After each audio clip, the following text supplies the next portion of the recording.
Hello everyone, welcome and welcome back to Raju classes. I hope each and every one of you are doing absolutely good.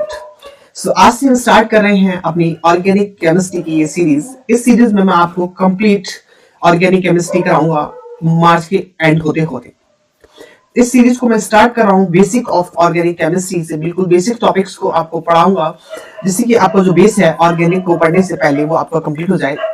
और approx 4 to 5 lectures आप मेरे इस basic series के होंगे। इसके बाद हम चैप्टर वाइज चैप्टर को फिनिश करेंगे ऑर्गेनिक केमिस्ट्री। ठीक है। सो बेसिक ऑर्गेनिक केमिस्ट्री, सबसे पहले जो केमिकल सब्सटेंसेस होते हैं हमारी केमिस्ट्री में, पहले के टाइम पे क्या था, केमिकल सब्सटेंसेस को दो पार्ट्स में डिवाइड किया गया था। एक organic substance, second one is inorganic substance. पहले के टाइम पे क्या था, ऑर्गेनिक केमिकल सब्सटेंसेस को दो पार्ट में डिवाइड किया गया था। एक को बोला गया था ऑर्गेनिक सब्सटेंस, एक को बोला गया था inorganic substance. The compounds which are obtained from living organism, ऐसी केमिकल सब्सटेंसेस या ऐसी केमिकल कंपाउंड्स जो लिविंग से ही ऑब्टेन्ड होते हैं उनको हमने बोला था ऑर्गेनिक कंपाउंड। ऐसे सब्सटेंसेस जो हमें नॉन लिविंग से ऑब्टेन्ड होते हैं उनको हमने बोला था इनऑर्गेनिक सब्सटेंस। लाइक सॉइल वगैरह जो होगी हमारी इनऑर्गेनिक सब्सटेंस होगी। ठीक है, पहले के टाइम पे ये था। फिर एक हम ऑर्गेनिक केमिस्ट्री को स्टार्ट करने से पहले एक थ्योरी पढ़ते हैं जिसको बोलते हैं हम बर्जियस थ्योरी या वाइटल फोर्स थ्योरी, बीएफटी इसको शॉर्ट में बोलते हैं। बर्जियस एक साइंटिस्ट थे, इन्होंने क्या बोला था, organic substance can not be prepared in laboratory. Organic substances को हम लैब में नहीं बना सकते and can not be man made. Organic substances जो हैं इनको ना हम लैब में बना सकते हैं और ना ही ये मैन के द्वारा बनाई जा सकते हैं। Organic substances exist in living organism due to mysterious और वाइटल फोर्स। ऑर्गेनिक सब्सटेंसेस जो हैं वो एक मिस्टीरियस और वाइटल फोर्स के कारण इस अर्थ पर एग्जिस्ट करते हैं। इनका मानना था कि जो हमारे ऑर्गेनिक सब्सटेंसेस हैं वो हम लिविंग से ही प्राप्त करते हैं, उनको हम लैब में या मैन उनको क्रिएट नहीं कर सकता क्योंकि उनके लिए एक मिस्टीरियस और एक वाइटल फोर्स की जरूरत होती है। इसीलिए इस सीरीज को कहते हैं vital force theory. So this is known as vital force theory, BFT. Vital force theory क्या है, एक साइंटिस्ट थे बर्जियस, जिसको बर्जियस थ्योरी के नाम से भी जानते हैं हम। ऑर्गेनिक सब्सटेंस हमें लिविंग से प्राप्त होते हैं और वो हम मैन उनको क्रिएट नहीं कर सकते। एक मिस्टीरियस और एक वाइटल फोर्स की जरूरत होती है तब जाके वो बनते हैं। इन्हीं का एक स्टूडेंट था फ्रेडरिक होलर, जिसको हम होलर सिंथेसिस के नाम से पढ़ते हैं। क्लास 11 का एक चैप्टर है बेसिक ऑर्गेनिक केमिस्ट्री, उसमें इस चीज एनसीईआरटी के लाइन में इसको मेंशन किया गया है। मैं अभी आपको उसके एक शॉर्ट भी दिखाऊंगा। बर्जियस का एक स्टूडेंट था Friedrich Wohler, accidentally made an organic substance in laboratory. उसने क्या करा था, एक्सीडेंटली एक लैब में एक कंपाउंड बना दिया था जिसको वो ऑर्गेनिक कंपाउंड उसने लैब में बना दिया था इन्हीं के स्टूडेंट ने। इसलिए वाइटल फोर्स थ्योरी फेल हो गई। अगर आपसे कोई पूछे वाइटल फोर्स थ्योरी क्यों फेल हो गई, क्योंकि बर्जियस का जो स्टूडेंट था फ्रेडरिक होलर, उसने एक्सीडेंटली एक ऑर्गेनिक सब्सटेंस बना दिया था लैब में और वाइटल फोर्स थ्योरी बोलती है कि हम ऑर्गेनिक सब्सटेंस बना ही नहीं सकते। इन्होंने क्या करा था, इसने फ्रेडरिक होलर कौन था बच्चा, फ्रेडरिक होलर जो था बर्जियस का स्टूडेंट था। इन्होंने पोटेशियम साइनाइड की रिएक्शन कराई थी अमोनियम सल्फेट के साथ। इन्होंने लैब में पोटेशियम साइनाइड की रिएक्शन कराई थी HN4 अमोनियम सल्फेट के साथ में। Then ammonium cyanate plus potassium sulphate बना। ये बना कुछ और रहे थे लेकिन एक्सीडेंटली वहां पे यूरिया बन गया था। इन्होंने क्या करा था, पोटेशियम साइनाइड की रिएक्शन अमोनियम सल्फेट के साथ कराई थी। इसमें अमोनियम साइनेट, ऑब्वियसली बात है अमोनियम साइनेट बनेगा इसमें क्योंकि NH4 का होल ट्वाइस है और K2SO4 as a by product यहाँ पे निकला। पोटेशियम इसको हीट एंड रीअरेंज करा इन्होंने तो urea CH2CONH2 urea, that is organic compound. Organic compound मिल गया, इसलिए फ्रेडरिक होलर की जो सिंथेसिस, जो बर्जियस की थ्योरी थी वो फेल हो गई। पहला ऑर्गेनिक कंपाउंड अगर आपसे कोई पूछे तो कौन सा बना था लैब में, यूरिया CH2CONH2। ठीक है, अब हम इसकी मैकेनिज्म को जरा समझते हैं कि कैसे उसको हीट एंड रीअरेंज करने पर हमें ये मिला। मैकेनिज्म समझना थोड़ा मुश्किल होता है, लेकिन अगर आप प्यार से समझेंगे तो ये समझ में आ जाएगा। ठीक है, अमोनियम साइनाइड इन्होंने लिया था। अमोनियम पे होता है प्लस का साइन, साइनाइड माइनस होता है। इसको हीट और रीअरेंज इन्होंने कराया था, यूरिया मिला था। C2NH2, यूरिया को ऐसे भी लिख सकते हैं, NH2CO NH2। ठीक है,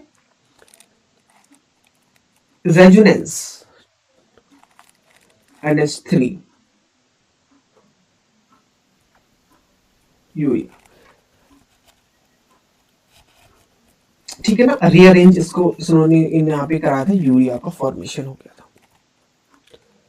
साइनाइड जो होता है बच्चा माइनस का साइन होता है।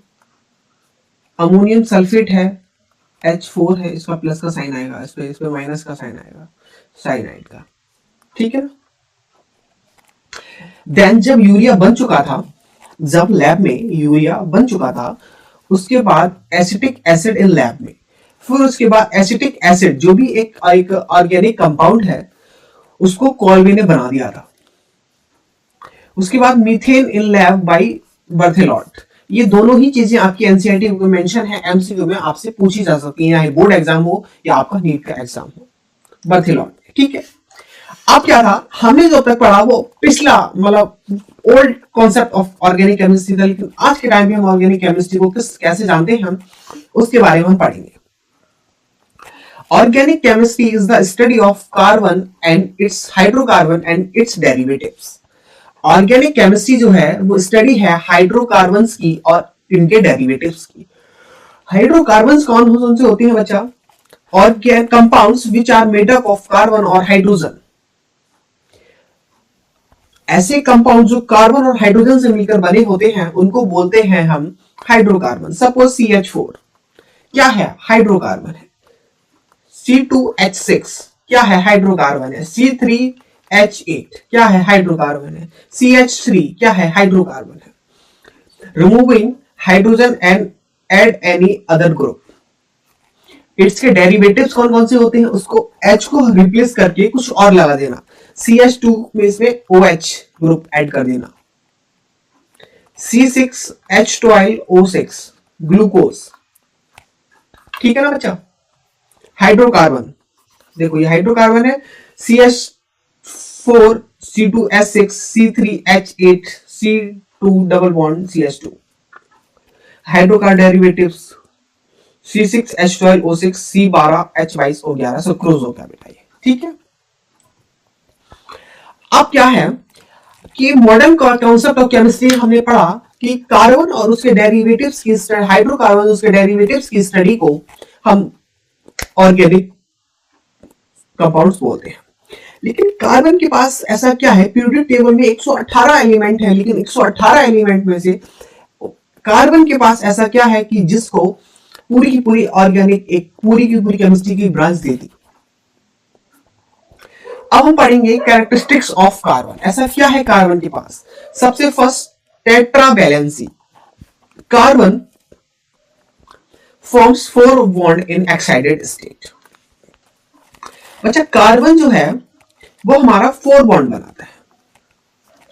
कार्बन हमेशा 4 बॉन्ड बनाता है, आइदर H के साथ या एनी अदर कोई सा भी ग्रुप हो, लेकिन कार्बन हमेशा 4 बॉन्ड ही बनाएगा। ठीक है, कार्बन का ग्राउंड स्टेट पर 1s2 electronic configuration 2s2 2p2। इसको कंप्लीट करने के लिए इसके लास्ट में 2 है, लेकिन इसको मतलब 6 करने होते हैं, मतलब 4 जो होते हैं इसके जो लास्ट वाला शेल होता है वो खाली होते हैं। आइदर या तो हाइड्रोजन 4 दे दे इलेक्ट्रॉन, या 4 इलेक्ट्रॉन किसी को ले ले, या दे दे या ले ले। ना ही किसी को देता है ना ही किसी से लेता, बल्कि एक हाइड्रोजन का और एक अपना इससे बॉन्डिंग बनाता है 4 हाइड्रोजन के साथ। कार्बन एक ही ऐसा अलाइनमेंट है जो कि 4 बॉन्ड बनाता है। मल्टीपल बॉन्ड फॉर्मेशन, कार्बन जो है मल्टीपल बॉन्ड फॉर्मेशन बनाता है। मतलब है कार्बन से मिलकर मल्टीपल बॉन्ड बना सकता है। H इस टाइप से मल्टीपल बॉन्ड फॉर्म कर सकता है, सिंगल बॉन्ड भी कर सकता है, डबल बॉन्ड भी कर सकता है, कार्बन ट्रिपल बॉन्ड भी कर सकता है, carbon carbon single bond, carbon carbon double bond और कार्बन कार्बन ट्रिपल बॉन्ड। ठीक है बच्चा। नंबर थर्ड जो हमारी कार्बन की जो है वो उसको बोलेंगे सिमेट्रिकल टेट्राहेड्रल स्ट्रक्चर। कार्बन जो है बच्चा सिमेट्रिकल टेट्राहेड्रल, टेट्रा का मतलब होता है 4 और हेड्रल का मतलब फेस। कार्बन जो है देखो इस टाइप से मैंने बनाया है और ड्रॉ कर चुका हूं मैं यहाँ पे, 4 हेड्रल स्ट्रक्चर बनाता है। कार्बन जो है 4 हेड्रल स्ट्रक्चर बनाता है, इसका बॉन्ड एंगल 109.5 डिग्री होता है। ठीक है बच्चे। कार्बन के पास फोर्थ कैरेक्टरिस्टिक है इसका catenation, self linking tendency of an atom for long bond chain. Carbon carbon एक लंबी चेन बना सकता है, कार्बन कार्बन एक रिंग टाइप का स्ट्रक्चर भी बना सकता है बच्चा, इस टाइप का है ना। ये हो गया कार्बन कार्बन कार्बन कार्बन। तो ये सारी कैरेक्टरिस्टिक्स हैं कार्बन की। ठीक है ना। एक बार मैं आपको फटाफट से रिवाइज कराता हूं अब तक मैंने क्या पढ़ाया। देखो मैंने आपको पहले बताया basic organic chemistry, chemical substances को दो पार्ट में डिवाइड किया गया था पहले, organic substance, inorganic substance, obtained from living organism, obtained from non living things. बर्जेस थ्योरी बताई थी, बर्जेस ने बोला था कि ऑर्गेनिक सब्सटेंस को लैब में नहीं बना सकते, इनको एक वाइटल फोर्स की आवश्यकता होती है, एक मिस्टीरियस फोर्स की आवश्यकता होती है, इसलिए को वाइटल फोर्स थ्योरी बोलते हैं। लेकिन इन्हीं के स्टूडेंट फ्रेडरिक होलर ने एक्सीडेंटली एक केमिकल कंपाउंड बनाया था जिसको हमने बोला था यूरिया बच्चा, यूरिया। ठीक है। मैकेनिज्म इसका मैंने आपको बताया था अभी, acetic acid in lab by Kolbe, methane in lab by Berthelot. ठीक है बच्चे। Modern concept of organic chemistry मैंने आपको बताया था, कार्बन और इसके डेरिवेटिव्स, हाइड्रोकार्बन ये है और इसके डेरिवेटिव्स ये है। ठीक है। टेट्रा वैलेंसी, कार्बन की tetra valency bond, single bond बनाता है carbon, double bond triple bond बनाता है। सिमेट्रिकल टेट्राहेड्रल स्ट्रक्चर बनाता है, ये 4 हेड्रल स्ट्रक्चर है इसका कार्बन का। Catenation, carbon carbon long chain बना सकता है भाई, लॉन्ग चेन ऐसे बना सकता है, रिंग टाइप स्ट्रक्चर ऐसे बना सकता है। ये आपकी एनसीईआरटी क्लास 11 की बुक का पेज नंबर 34 है। Carbon has unique property called catenation. ठीक, जनरल इंट्रोडक्शन वही जो मैंने आपको भी बताया था। देखो वर्जियस वाइटल फोर्स थ्योरी सेम वही चीज है। So thank you future doctors, आज के लिए इतना ही, मिलते हैं कल की क्लास में। Thank you so much for watching this lecture.